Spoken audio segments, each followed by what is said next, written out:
ठीक है, तो आज हम स्टार्ट करेंगे एटॉमिक स्ट्रक्चर। ठीक है, एटॉमिक स्ट्रक्चर के फॉर्मूले पहले रिवाइज करेंगे, उसके बाद में उसके क्वेश्चंस को सॉल्व करेंगे। ठीक है, तो फिर हमारा क्या है, सबसे पहले हमें पढ़ना है यहाँ पे एटॉमिक स्ट्रक्चर। एटॉमिक स्ट्रक्चर में क्या देखना है हमको कि परमाणु या एटम का स्ट्रक्चर कैसा होता है। एटम के स्ट्रक्चर में क्या होता है, सबसे अंदर की तरफ होता है न्यूक्लियस और उसके आसपास जो होते हैं इलेक्ट्रॉन बाहर की तरफ चक्कर लगाते हैं। ठीक है, न्यूक्लियस जो होता है उसके पास में दो चीजें होती है, एक होता है न्यूट्रॉन, दूसरा जो होता है वो है प्रोटॉन। इन तीनों इलेक्ट्रॉन, प्रोटॉन और न्यूट्रॉन, इन तीनों को बोला जाता है फंडामेंटल पार्टिकल्स। इन्हीं के ऊपर हमको ज्यादा मैक्सिमम यहाँ पे पढ़ना है। ठीक है, तो तीन चीजें इनके पास कुछ ना कुछ प्रॉपर्टी होगी, इलेक्ट्रॉन है, प्रोटॉन है और न्यूट्रॉन है। तो जो प्रॉपर्टीज हमें यहाँ पे इनके बारे में डिस्कस करनी है वो है इनका मास और इनका चार्ज।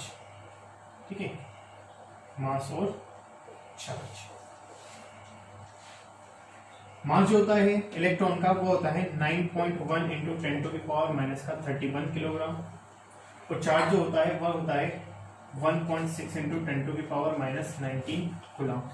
ठीक है, जो प्रोटॉन होता है उसका मास होता है 1.672 into 10 to the power minus 27 kilogram, और चार्ज जो होता है वो होता है प्लस का 1.6 into 10 to the power minus का 19 कूलम। यहाँ पे चार्ज वही होता है, लेकिन इसका जो वैल्यू होती है वो कैसी होती है, नेगेटिव साइन के साथ। ठीक है, फिर आता है न्यूट्रॉन। न्यूट्रॉन का जो मास होता है वो होता है 1.674 into 10 to the power minus 27 kilogram, और जो चार्ज होता है न्यूट्रॉन का वो न्यूट्रल होता है, मतलब कि चार्ज जो होगा वो इसमें कितना होगा, 0 का। तो ये होते हैं हमारे पास में तीन फंडामेंटल पार्टिकल। कौन से, इलेक्ट्रॉन, प्रोटॉन और न्यूट्रॉन। इलेक्ट्रॉन जो होगा वो क्या करेगा, परमाणु के अंदर, उसकी बाहरी कक्षाओं के अंदर चक्कर लगाएगा। ठीक है, आउटर ऑर्बिट्स में चक्कर लगाएगा। न्यूट्रॉन जो न्यूक्लियस होगा उसके बाद अंदर कौन होंगे, न्यूट्रॉन होंगे और प्रोटॉन होंगे। ठीक है, ये क्या है, न्यूक्लियस। तो इनके बारे में हमको यहाँ पे पढ़ना है। ठीक, नोट करो, इसके बाद में स्टार्ट।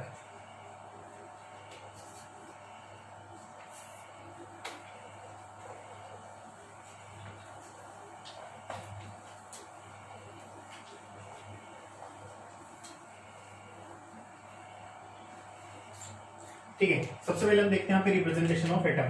किसी भी एटम को इस तरीके से रिप्रेजेंट किया जाता है और उसमें दो चीजें लिखी जाती है, एक ऊपर की तरफ ए और एक नीचे की तरफ होता है जेड।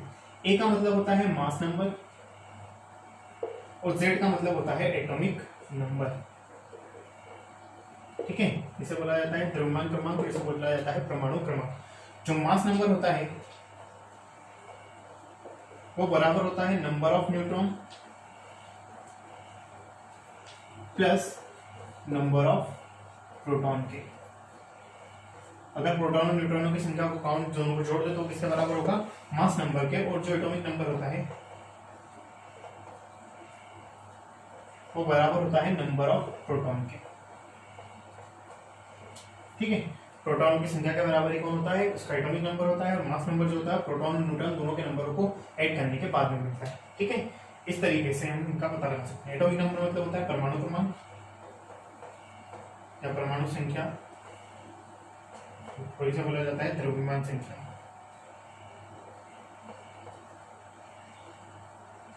ठीक, इस तरीके से क्या किया जाता है, रिप्रेजेंट किया जाता है। मान लो सोडियम का एक एटम है, उसके ऊपर लिखा होता है यहाँ पे 11 और यहाँ लिखा होता है 23। इसका मतलब इसका परमाणु क्रमांक कितना है, 11 है, और इसके अंदर मास नंबर या द्रव्यमान संख्या जो है वो कितनी है, 23 है। ठीक है, परमाणु क्रमांक 11, इसका मतलब इसके अंदर नंबर ऑफ प्रोटॉन कितने होंगे, जो प्रोटॉन होंगे वो होंगे इसके पास में 11।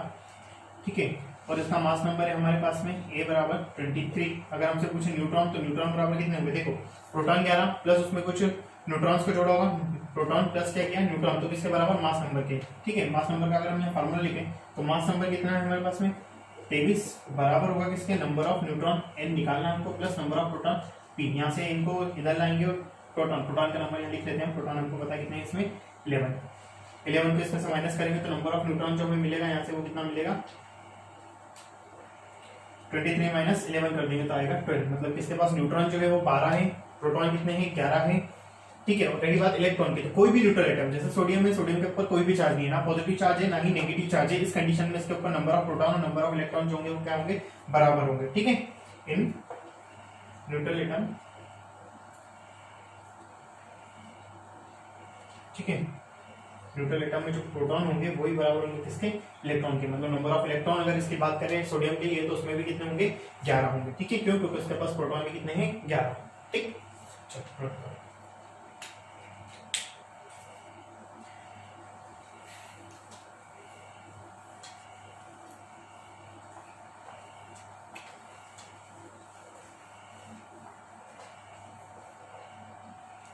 ठीक है, उसी एग्जांपल को एक बार थोड़ा सा और समझते हैं। मान लो कि सोडियम दिया, किसी भी एटम के पास में चार्ज है, चार्ज कैसे आता है, या तो इलेक्ट्रॉन को जोड़ेंगे या इलेक्ट्रॉनों को निकालेंगे। अगर इलेक्ट्रॉन को निकाल,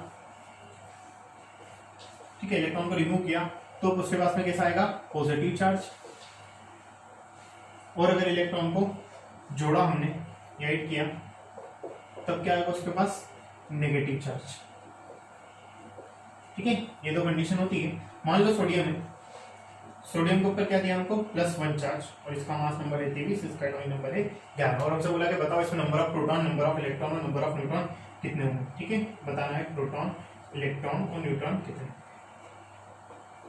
ठीक है, अब बताओ, पहली बात प्रोटॉन तो बता सकते हैं हम किससे, एटॉमिक नंबर से। एटॉमिक नंबर कितना लिखा है इसका, 11, मतलब प्रोटॉन कितने होंगे, 11।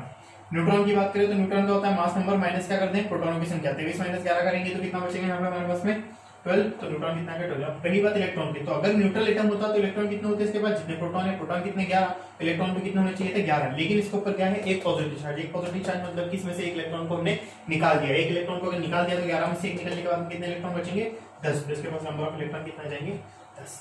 ठीक है, इस तरीके से मान लो हमसे बोलते हैं, ठीक है, फ्लोरीन में से F- के अंदर बताना है नंबर ऑफ प्रोटॉन कितने होंगे, number of proton, number of electron और नंबर ऑफ न्यूट्रॉन कितने होंगे। ठीक है, तो ये तुम लोग सॉल्व करोगे। ठीक, चलो नोट करो, फिर इसका नेक्स्ट टॉपिक।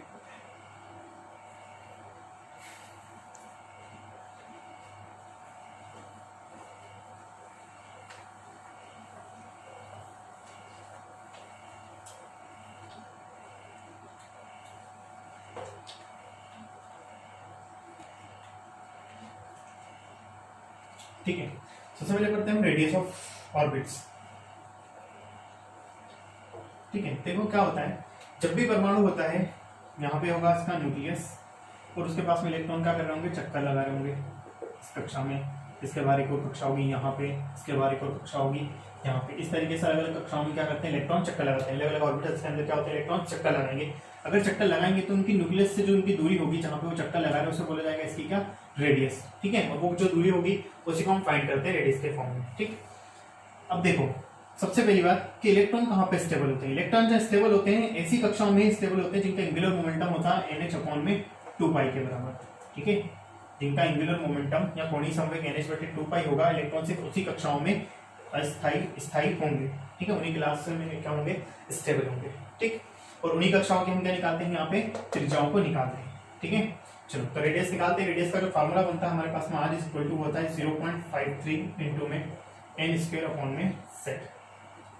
ये फार्मूला बनता है हमारे लिए किसका, रेडियस का। ठीक है, जैसे जैसे इनकी वैल्यू बढ़ेगी, मतलब बाहर वाली ऑर्बिट जाते जा रहे, पहली, उससे आगे गए तो दूसरी कक्षा, उससे गए तो तीसरी कक्षा, इस तरीके से ऑर्बिट्स का होती जाती है, बढ़ती जाती है। ठीक है, और उसके साथ में और एटॉमिक नंबर, ठीक है, एटॉमिक नंबर के साथ में क्या होती जाएगी, रेडियस कम होती जाएगी। n का मतलब हो जाएगा नंबर ऑफ ऑर्बिट,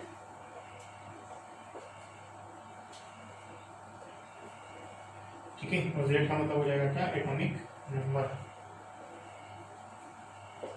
ठीक है, इन्हें बोर की कक्षा भी बोला जाता है। क्यों, क्योंकि ये वाला जो कॉन्सेप्ट दिया था वो किसने दिया था, बोर ने दिया था। बोर ने बताया था कि जहां पे NH/2π, जिन कक्षाओं का एंगुलर मोमेंटम NH/2π होता है, उन्हीं कक्षाओं में इलेक्ट्रॉन क्या होते हैं, स्टेबल होते हैं। उन्हीं कक्षाओं के हम क्या निकालते हैं, त्रिज्या। इसीलिए इन कक्षाओं को क्या बोला जाता है, बोर की कक्षा। ठीक है, चलो, और अगर इस फार्मूले को, ठीक है, इन फार्मूले को हम ड्राइव नहीं करेंगे क्योंकि मैं पहले करवा चुका हूँ। ठीक है, अभी हमको सिर्फ क्या करना है, फार्मूले को रिवीजन और उनके ऊपर हमें क्वेश्चन सोल्व करने।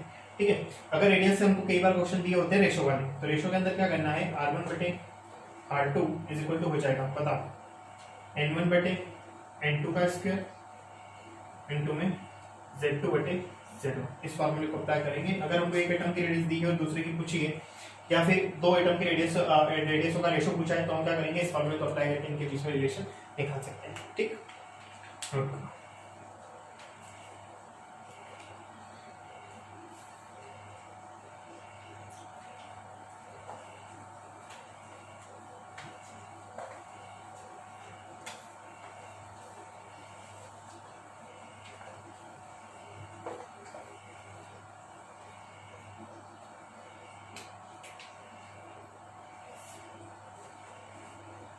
ठीक है, इसके बाद में आती है हमारे पास में एनर्जी।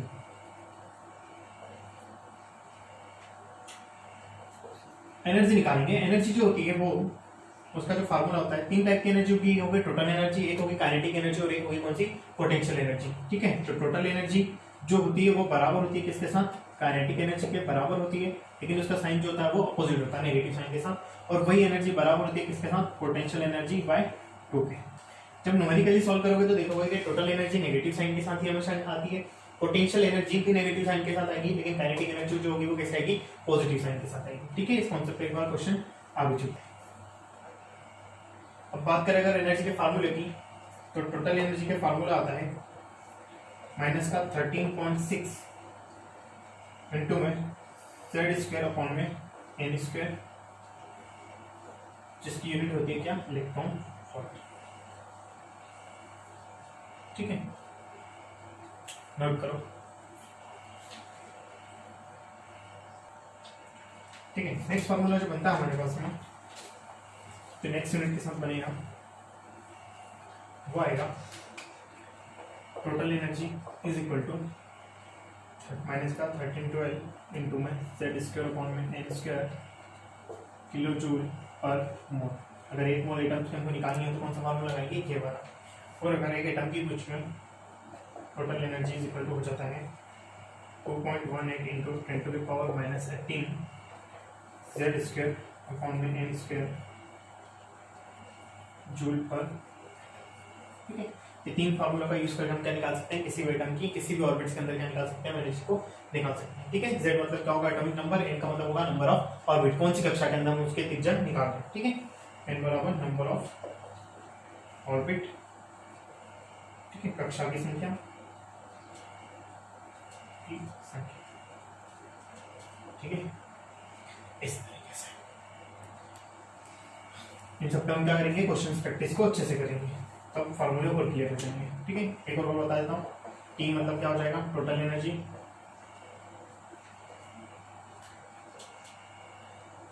पी मतलब हो जाएगा पोटेंशियल एनर्जी,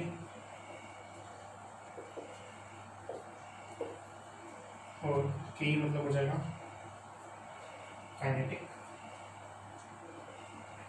एनर्जी। ठीक है, टोटल एनर्जी मतलब कुल ऊर्जा,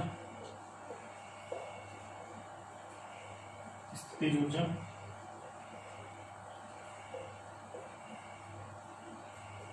और गतिज ऊर्जा। ठीक है, आगे बढ़ते हैं।